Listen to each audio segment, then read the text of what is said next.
A continuación, Psicolife.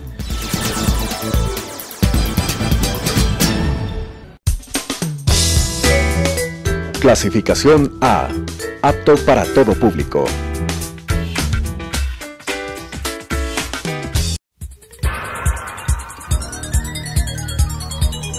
Las opiniones vertidas en este espacio por la producción y dirección del programa son de exclusiva responsabilidad de sus autores y de quienes intervienen en ellos.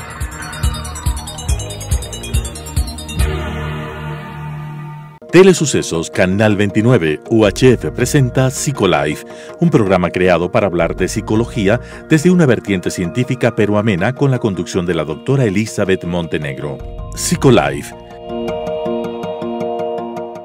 La época actual nos proporciona mayor e inmediata información frente a los más variados temas.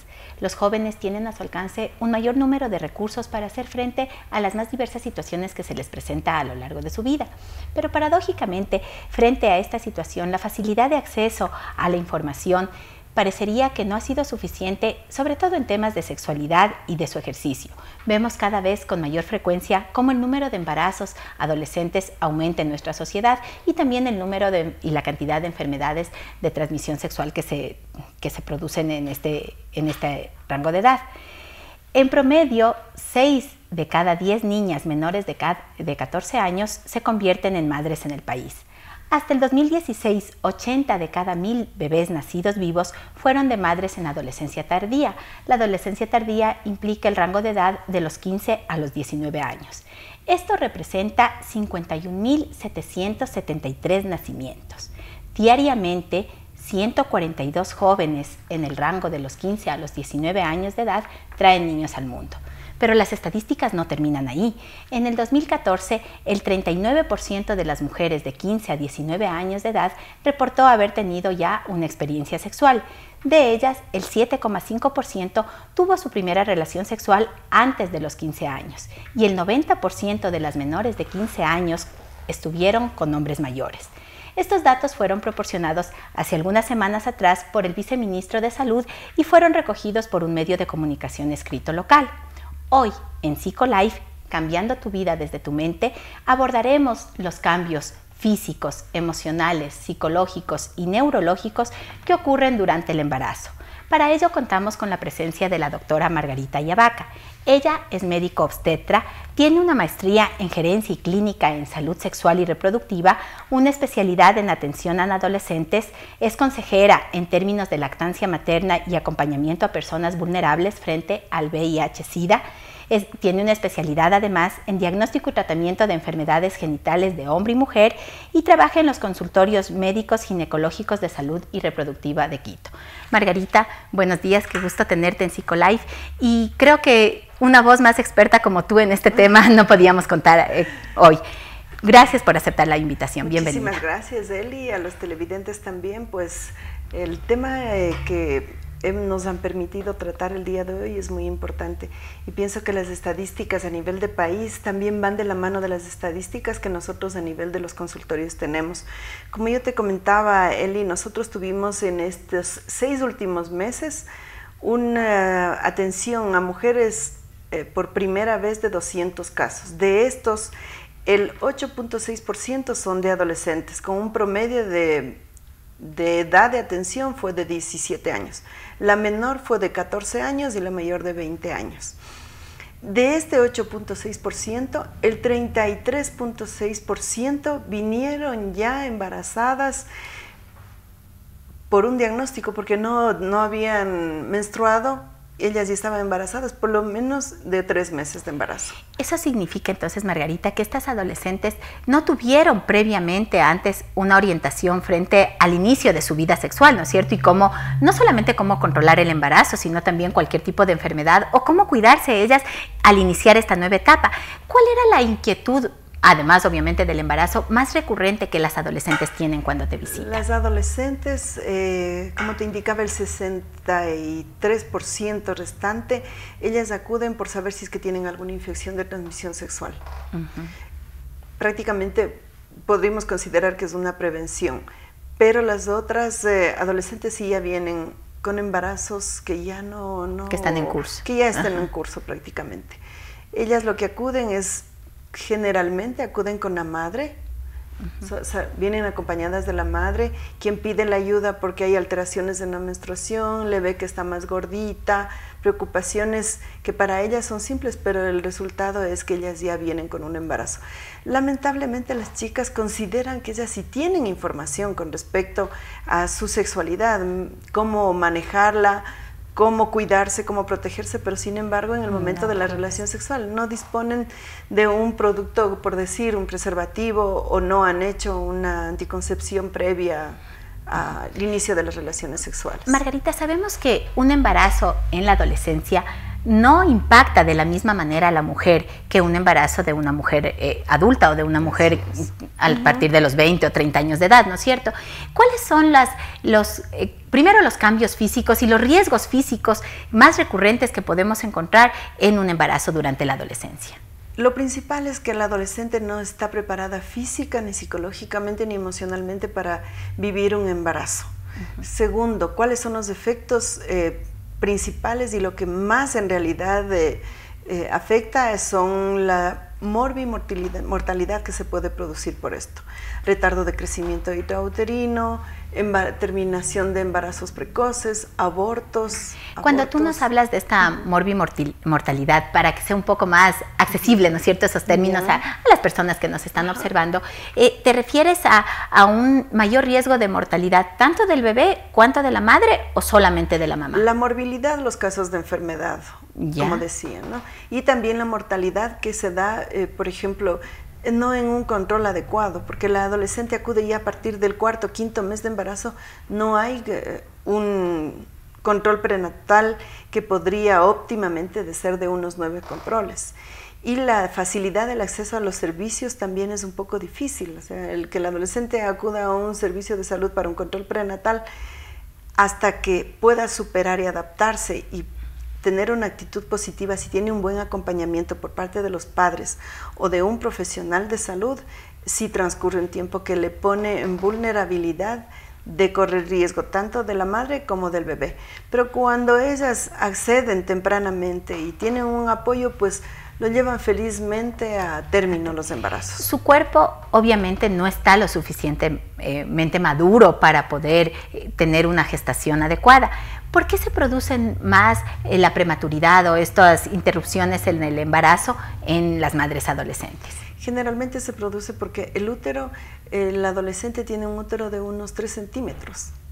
Imagínate, y el tamaño regular de una mujer es de 7 centímetros. Ya, hablamos promedio, de una diferencia, ¿no?, grande, ¿no es cierto? Y aparte de eso, que nosotros debemos comprender que si el útero es de 3 centímetros y va a crecer 50 centímetros, que es lo normal, que aumente el crecimiento del embarazo, o sea, la niña en realidad ni la parte ósea ni la musculatura está en condiciones de poder desarrollar con facilidad si no tiene un buen acompañamiento, servicios de salud amigables para las adolescentes embarazadas. Margarita, hace unas semanas nosotros hablábamos en Psicolife justamente sobre la importancia de la nutrición en el desarrollo de las personas en general, pero creo que en esta etapa de la adolescencia obviamente la nutrición es fundamental. ¿Cómo impacta la alimentación o cómo debería ser la alimentación de una joven adolescente que se encuentra en periodo de gestación? La alimentación en embarazada debe ser en cantidades pequeñas y como pajarito. Yo les digo, usted tiene que comer cada 15 o 20 minutos o media hora. Tiene que estar come, poquito.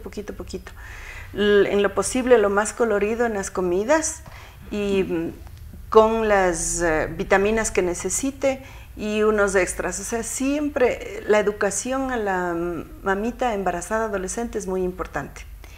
Ahora, hay otro factor que también es importante y es que muchas veces ese embarazo no solamente transcurre de una forma regular, sino que a veces aparecen enfermedades adyacentes, ¿no es cierto?, que afectan también y que sobre todo son propias o que le ponen más en riesgo por ser una chica, por ser adolescente, a ser susceptible de estas enfermedades. ¿Cuáles son esas? ¿Cuáles son las enfermedades que más frecuentemente se observan en este rango de edad? Las enfermedades generalmente son la amenaza de aborto, situaciones de amenaza de aborto, retardo de crecimiento intrauterino del bebé, anemia en la mamá, estrés, depresión muchas veces, ¿no? Es de los factores más frecuentes en las adolescentes. El estrés y la depresión, bueno, vamos a topar después de unos momentos la parte psicológica sobre todo, pero en la parte física también tenemos, por ejemplo, la preeclampsia, la eclampsia, ¿es más frecuente, es más recurrente también en las madres adolescentes? Bueno, pienso que no, o sea, la experiencia nuestra no es tanto en la preeclampsia y eclampsia, pero sí los otros factores que te había los que mencionaste antes. Sí.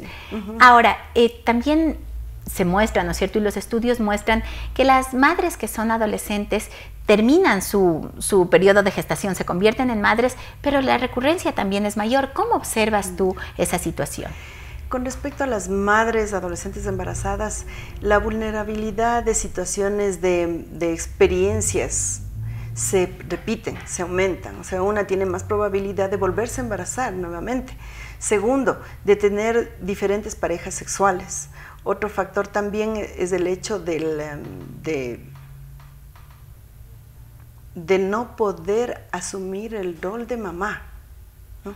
Porque prácticamente en la mayoría de los casos, los abuelitos o los papás o las mamás de la embarazada son los que asumen el rol de papás.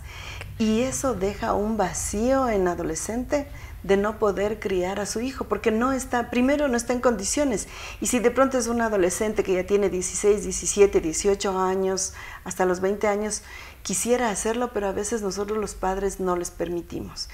Y hay también adolescentes que se ve que lo asumen con asertividad, de una forma positiva. Tú les ves vendiendo caramelos, vendiendo pasteles en la hora del recreo, que un promedio de ingreso de $25 a la semana ellas tienen para ir afrontando sus gastos del embarazo. Entonces eso también es importante rescatar, que no solamente son cosas negativas, porque cuando el adolescente quiere asumir su rol, lo hace de una forma positiva y responsable a pesar de las limitaciones. Tú nos hablas entonces no solamente de la parte física, es decir, la labor en este caso tuya como médico obstetra con embarazos adolescentes, no es solamente cerciorarte de que la parte física, nutricional y de salud en general de la mujer adolescente que va a ser madre esté garantizada, sino también estás topando la parte emocional, la parte psicológica. Nos hablaste hace un momento de que muchas veces este embarazo produce depresión en las adolescentes y claro, definitivamente, ¿no es cierto? La noticia, el saber que la mayor parte de veces van a enfrentar solas esa situación, el hecho de entender también que el rechazo de sus padres. Tú nos decías, bueno, muchas van acompañadas de sus mamás, pero no siempre me imagino que se dé esa situación. Entonces, genera también una inestabilidad emocional muy grande a un adolescente que está recién en un proceso de consolidación de su identidad, de su imagen corporal, de su seguridad. ¿Cómo desde la parte médica, porque a ustedes como proveedores de salud son a quienes acuden en primera instancia estas adolescentes, cómo hacen ese acompañamiento a las adolescentes que están embarazadas? Bueno, básicamente nosotros lo que hacemos es una consejería con respecto a la situación en ese momento. Si bien en el caso de con la mamá, pues hablamos directamente, una previa autorización del adolescente que nos permita hablar con la madre. Creo que eso sí es importante, o sea, el que el adolescente conozca o informarle de los derechos que ella tiene, tanto sexuales como reproductivos. Entonces ella, al hacer conciencia, los usa adecuadamente y con responsabilidad. Entonces ella sabe que tiene derecho a ser informada, a que se les dé una explicación científica concreta con respecto a eso y se le dé un acompañamiento. Nosotros no solamente abarcamos lo que es, bueno, estás embarazada y empezamos desde el embarazo. Nosotros empleamos un instrumento que es la historia clínica del adolescente, que es una herramienta que nos ayuda al diagnóstico, en donde nosotros vamos abarcando lo que es el entorno familiar, lo que es la educación, qué pasa con educación, con la deserción, si está bien en notas, cómo está avanzando. También hablamos de la educación extracurricular, por ejemplo, en las horas libres, espacios libres, qué es lo que ya se dedica. Si está en un club de natación, está en un club de karate, deporte o algo, porque eso es importante, o sea, mantener al adolescente ocupado en estas actividades que le permite desarrollarse positivamente. Otra cosa también es cómo se identifica con sus pares, con sus compañeros, ¿no? Ajá. Porque pienso que también eso, como saliéndome un poquito del tema, es el hecho de que ¿a quiénes más hacen caso los adolescentes? A sus propios amigos. ¿A quiénes tenemos que capacitar, educar y sensibilizar? A grupos de adolescentes que deben haber en los colegios, que sean ellos los referentes a donde los adolescentes puedan acudir, porque generalmente no van ni a la doctora, ni al psicólogo, ni nada, sino que entre amigos. Claro, entonces, y los consejos muchas veces no son los más adecuados en ese sentido. Entonces, formar adolescentes, ¿no? Para que sean educadores de sus propios pares. También se habla lo que es el sueño, el descanso, qué pasa con las comidas, cuántas comidas hacen en familia, porque antes, algo que tenemos que rescatar es lo que antes nosotros siempre comíamos en familia, el desayuno, el almuerzo y la merienda, y eran espacios de comunicación y de compartir, y que los padres vean el crecimiento y el comportamiento de los adolescentes o de los hijos, ¿no? Margarita, tú has hablado mucho de ese respaldo, de ese apoyo familiar que debería haber frente a un embarazo adolescente. Dentro de la psicología nosotros hablamos justamente de factores de protección, es decir, son aquellos factores que contienen, ¿no es cierto? Y que muchas veces evitan y previenen situaciones como las que estamos hablando, pero que bueno, cuando se dan también implican el cómo los padres van a acompañar al adolescente en ese proceso. Frente a eso creo que es muy importante la parte afectiva.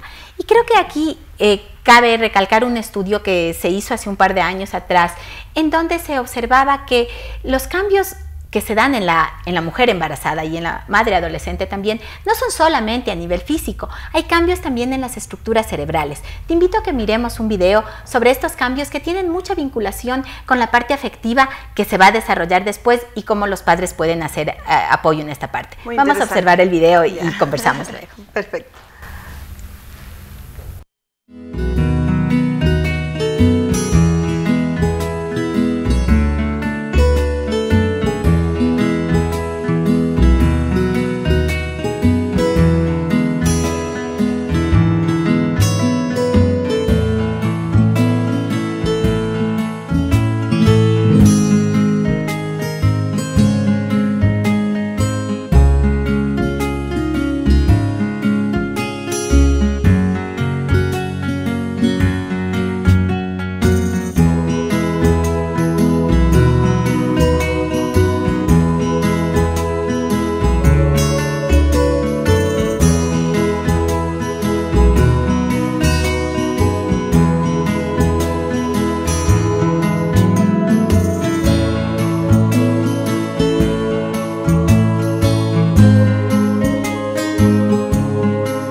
Nos muestra justamente cómo a nivel, sobre todo en la corteza frontal, se produce una disminución, como observamos en el video, de la sustancia gris, que no implica una pérdida de la capacidad intelectiva de la mujer, ni mucho menos de la memoria de la mujer que está embarazada, sino más bien nos muestra el hecho de cómo esa reducción de la sustancia gris hace que la mujer se vincule mucho más emocionalmente con ese nuevo bebé que va a tener. El estudio es bien interesante, se realizó en el 2016 y habla de que esta reducción en la sustancia gris hace que en las mujeres se genere mucho más empatía hacia su bebé específicamente.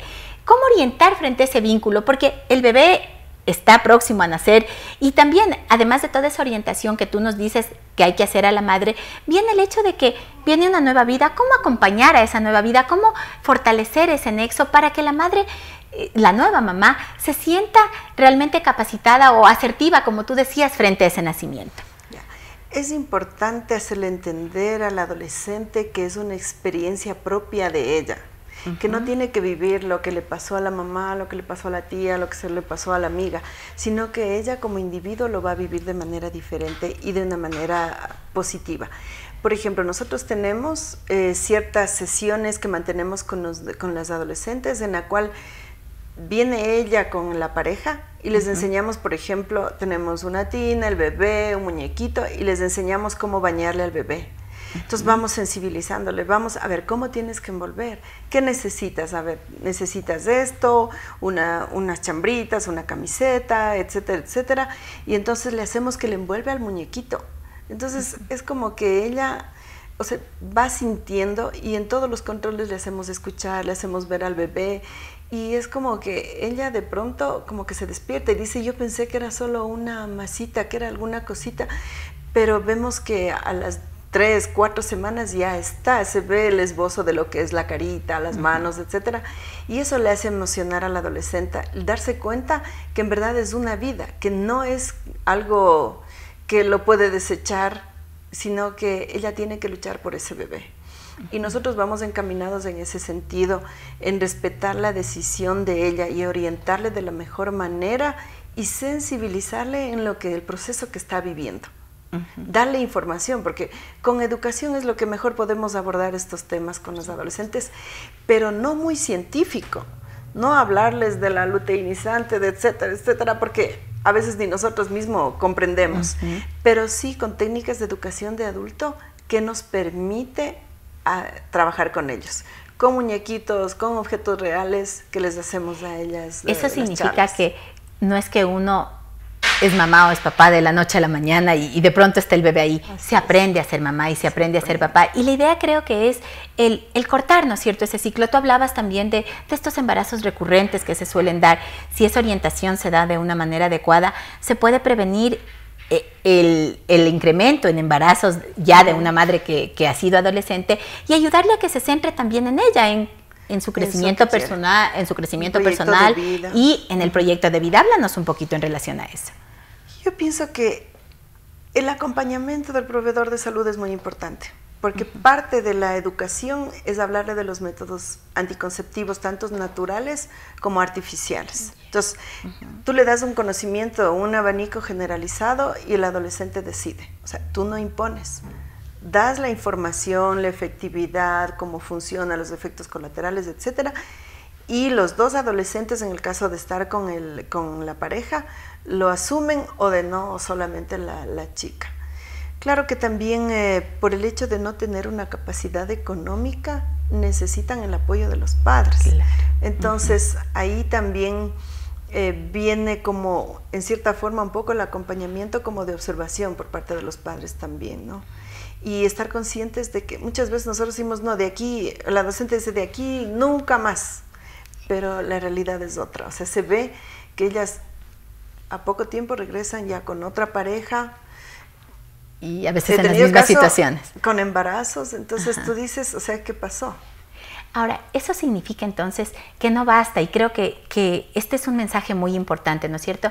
No basta solamente el hecho de que los adolescentes conozcan los métodos anticonceptivos. Yo decía justamente al inicio del programa, la información que ellos tienen está al alcance de su mano y todo el tiempo, pero creo que es ir un poquito más allá. Creo que es el hecho de hablar de esta parte emocional, de cómo el vínculo afectivo tiene que ser fundamental en la formación de una pareja, en el encontrar a alguien para tener un proyecto de vida, de lo que tú hablabas.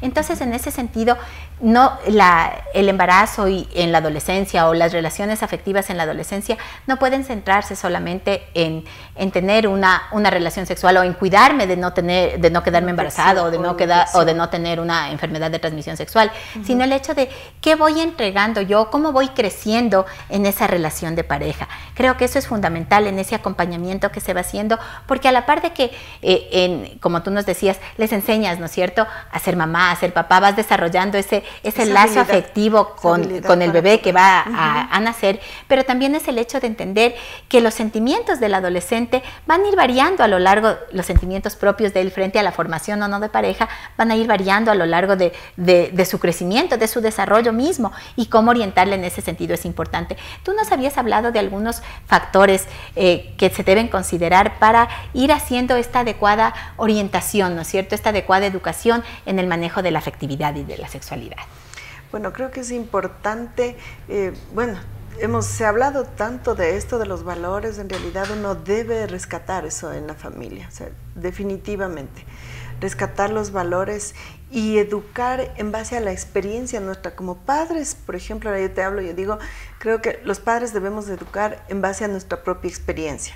¿Cuál es nuestra propia experiencia? Bueno, cuando yo como mujer empecé a iniciar relaciones sexuales, si tal vez yo también viví una experiencia de un embarazo adolescente, o si tuve una experiencia de un aborto provocado, espontáneo, o sea, pienso que eso es lo importante de rescatar, y muchas veces no es en ese momento de la adolescencia, es cuando tú ya tienes, inclusive cuando tú ya estás más adulta, o sea, ya no estás en la etapa de la adolescencia y estás viviendo tu etapa de la fertilidad, y en donde tienes eso aquí adentro de ti, y cuando vives con tus hijos, entonces ahí es cuando te pones frente a la situación, frente a la experiencia esta de cómo enfrentarlo. Yo pienso que debemos de ser más humanos, dejar de ser un poco profesionales, dejar de ser un poco padres, de ser un poco más orientadores y ser más humanos, y ver desde ese punto de vista que el adolescente necesita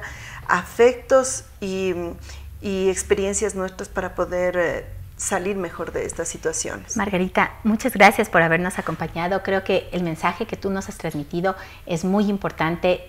El apoyo de la familia, el que el adolescente pueda sentirse querido, pueda sentirse acogido, pueda sentirse acompañado, es fundamental para ir atravesando los diferentes procesos. El enamoramiento es una etapa que se va a dar siempre en el proceso de la adolescencia, pero cómo vivir ese enamoramiento va a depender mucho de cómo la familia acompaña al adolescente, de cómo el adolescente se siente querido, se siente acogido, para tomar las decisiones más adecuadas. Nos dijiste que un embarazo en la adolescencia no es necesariamente el fin de su vida, que hay muchas cosas más por hacer. La adecuada orientación va a ser fundamental en ese sentido. Gracias a ustedes por acompañarnos en esta edición de Psicolife, y les invitamos a una próxima edición con un nuevo programa. Muchas gracias. Las opiniones vertidas en este espacio por la producción y dirección del programa son de exclusiva responsabilidad de sus autores y de quienes intervienen en ellos.